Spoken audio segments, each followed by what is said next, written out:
Welcome to KV Chem classes. Now I am going to discuss the very basic topic, that is nomenclature of organic compounds. Before going to discuss the nomenclature, I am going to discuss about functional groups.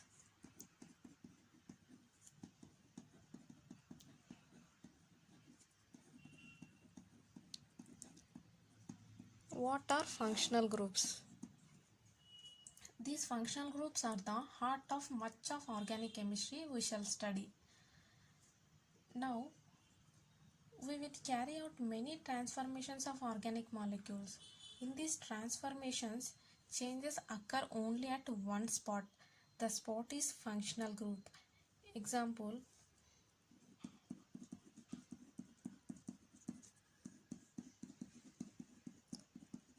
N-butanol. In this N-butanol, OH is the functional group. The remaining portion is inert portion, that is alkyl portion. It can be represented as R. Now I am going to give some examples of functional groups.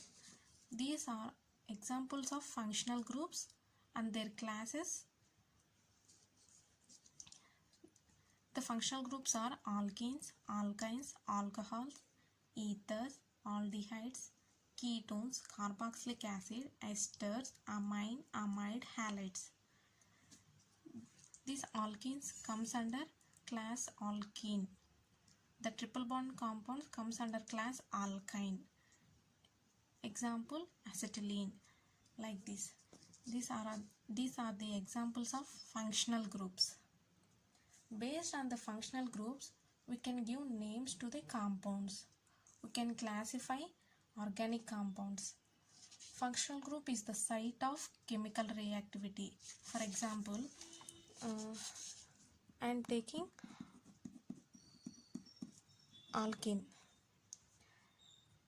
This ethene on reduction in the presence of palladium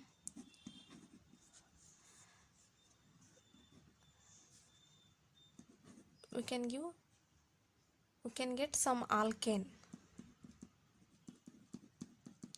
Here only change occur at this double bond containing functional group.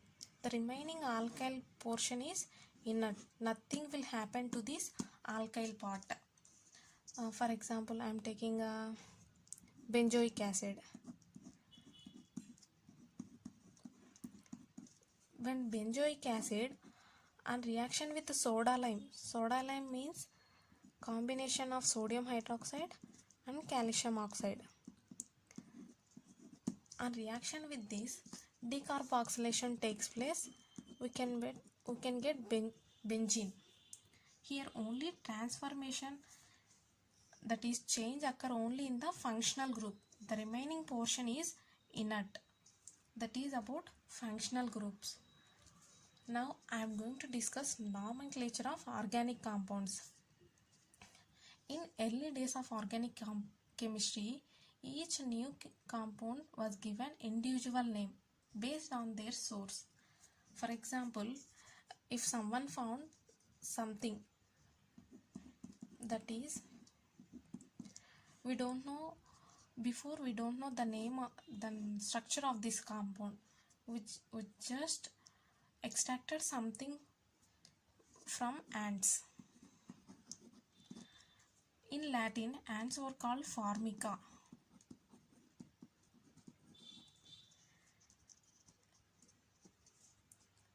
From ants, this compound came, so they were named this compound as formic acid.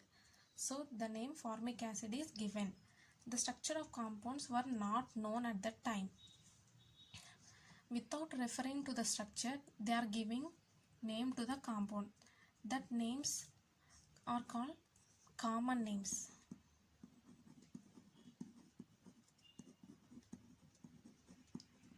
Or tribal names, nicknames. With the rapid growth of organic chemistry, the number of compounds increased fantastically. It becomes impossible to give common names in such a large number of compounds. So, in 1957,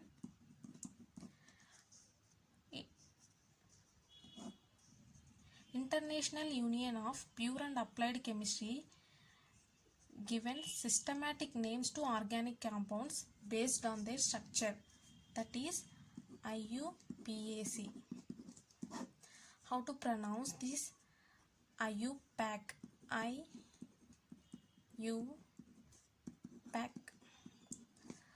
International Union of Pure and Applied Chemistry. They have given set of rules for naming of organic molecules based on their structure. Only one organic compound has only one name. IUPAC names represent mainly the structure. By seeing the structure, we can name the compounds based on the certain rules. In nomenclature, first we will go with alkanes, alkenes and alkynes. These alkanes are saturated hydrocarbons that contain carbon-carbon single bonds. These alkenes and alkynes are unsaturated hydrocarbons that contain carbon-carbon double bond is alkenes. Carbon-carbon triple bond compounds are alkynes. How to name alkanes, alkenes and alkynes? For this naming, I am giving this. In alkenes, alkenes and alkynes, the compounds contain only one carbon atom. If one carbon atom is present, then the root word is meth. 2 carbons, eth. 3 carbons, prop. 4 carbons, bute. 5 carbons, pent. 6 carbons, hex. Likewise, here I am given up to 20. Based on these root words, we can name alkanes, alkenes and alkynes. These are the root words. If we have to name alkanes, the suffix is "ane". If we have to name it for alkenes, the suffix is "ene". If we have to name for alkynes, the suffix is "ine". Some prefixes are also present, that is "n". What is "n"? For example, I am taking N-butane.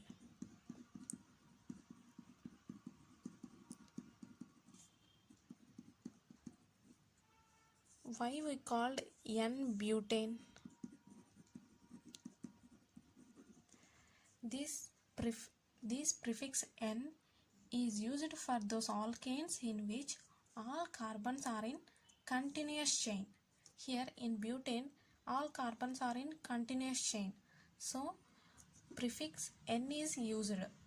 If it is a pentane, the carbon atoms are present in continuous chain, then the name is N-pentane. Like that, N is used as prefix for continuous chain.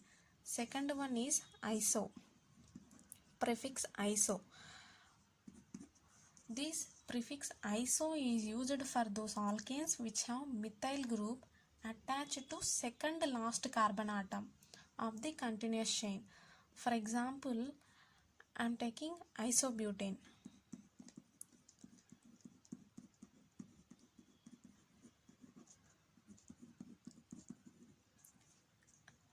Butane means 4 carbon atoms. Based on this, but means 4 carbon atoms. The suffix ane means it is saturated. Butane, that comes under alkanes. In butane, one methyl group is attached to second last carbon. From this side to this side, from this side to this side, this is the second last carbon atom. Here methyl group is attached.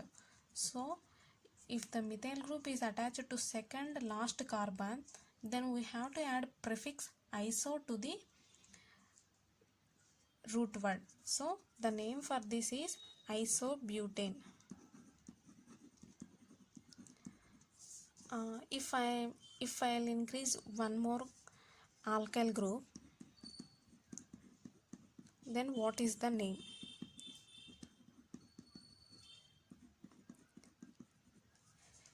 Here the methyl group is attached to second last carbon atom. This is the second carbon atom.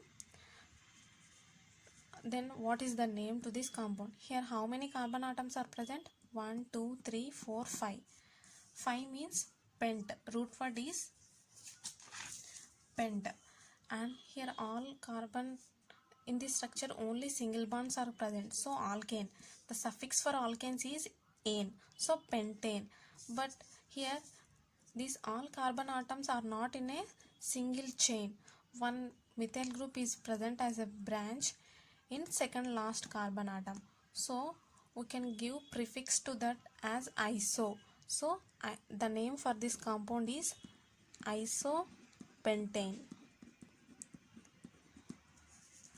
Now we will learn another prefix, that is neo. When we use neo, the prefix neo is used to those alkanes which have two methyl groups attached to second last carbon atom of the continuous chain. For example,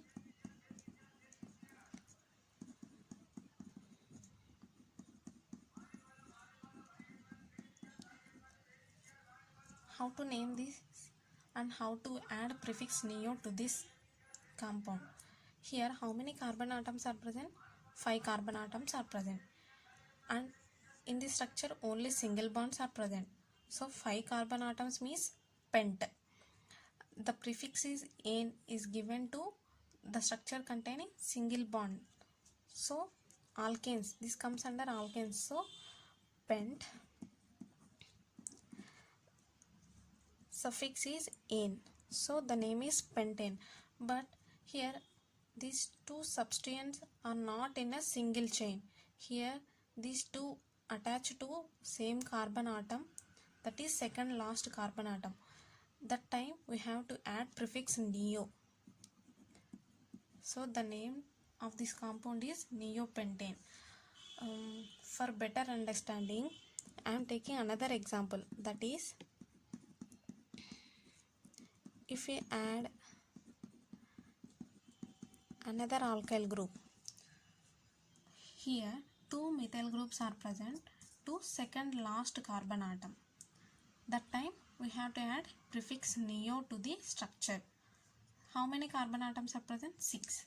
So neo, 6 means hexane.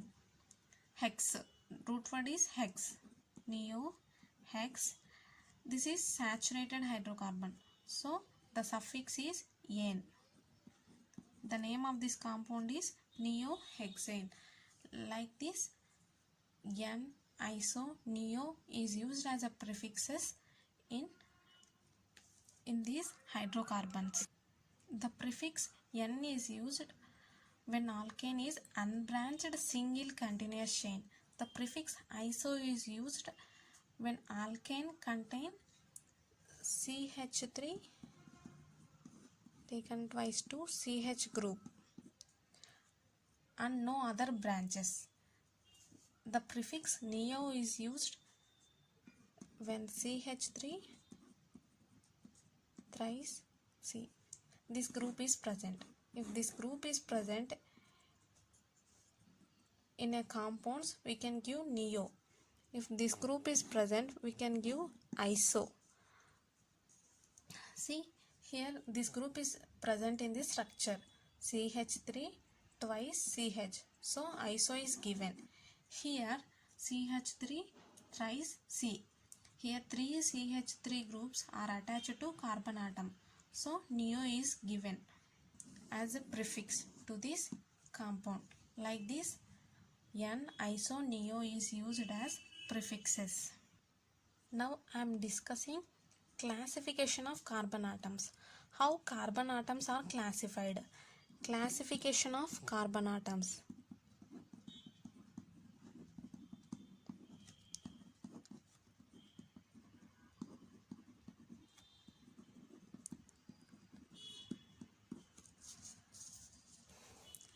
The carbon atoms are classified into primary, secondary, tertiary and quaternary. Carbon.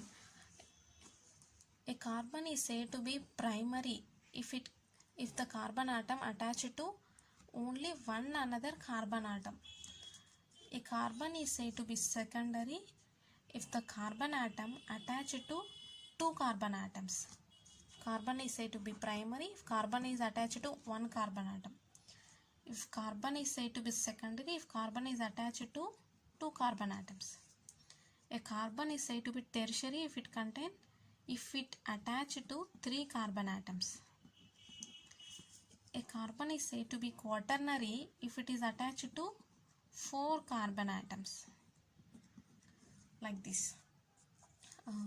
For example, I am taking this structure. In this structure, primary, secondary, tertiary and quaternary carbons are present. What is primary carbon? A carbon is attached to only one carbon atom. That is primary carbon atom. This is primary. What is secondary carbon atom? Carbon attached to 2 carbon atoms. Here this carbon is attached to this carbon atom and this carbon atom. So it is secondary carbon atom. What is tertiary? A carbon is said to be tertiary if it is attached to 3 carbon atoms. This carbon is attached to 3 carbon atoms. This and this. So this is tertiary carbon. What is quaternary? A carbon is attached to 4 carbon atoms. This carbon attached to these 4 carbon atoms. So this is quaternary carbon. Like this, carbon atoms are classified into primary, secondary, tertiary and quaternary carbon atoms. Now we will discuss what another term is alkyl group.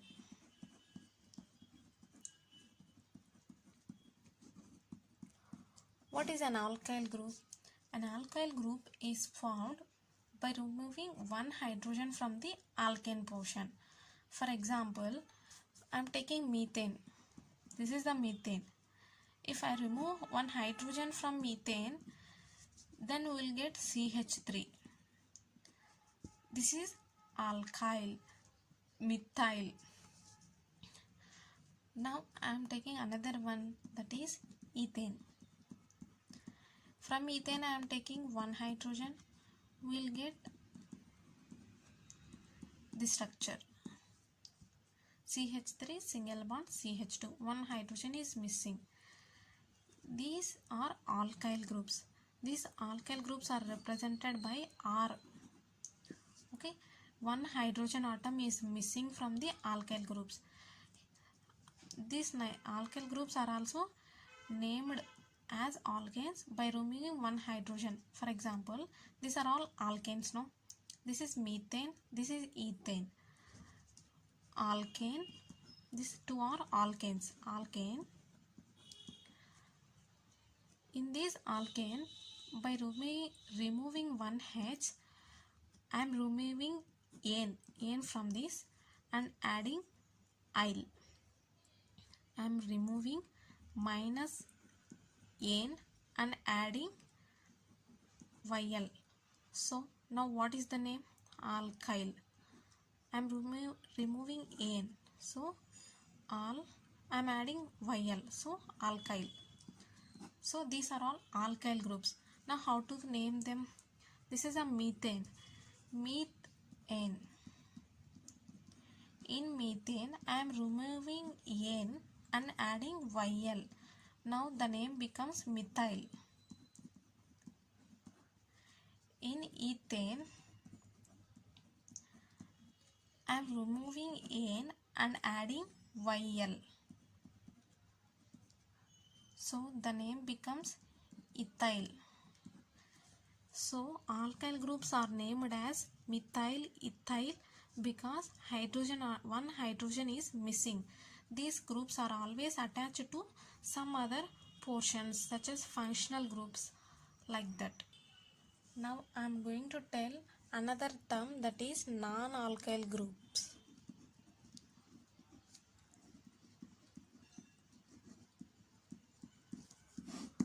What are non-alkyl groups?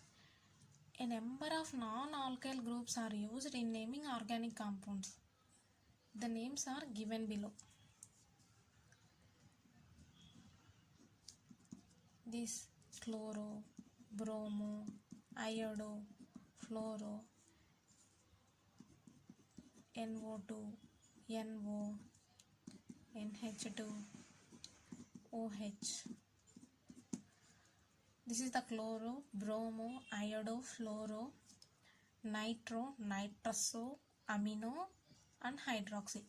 These below groups are all non-alkyl groups. Alkyl parts are not there. So these are non-alkyl groups present in organic compounds. Now these non-alkyl groups, this classification of carbon atoms, these prefixes n, iso, neo, these are all essential while naming an organic compound.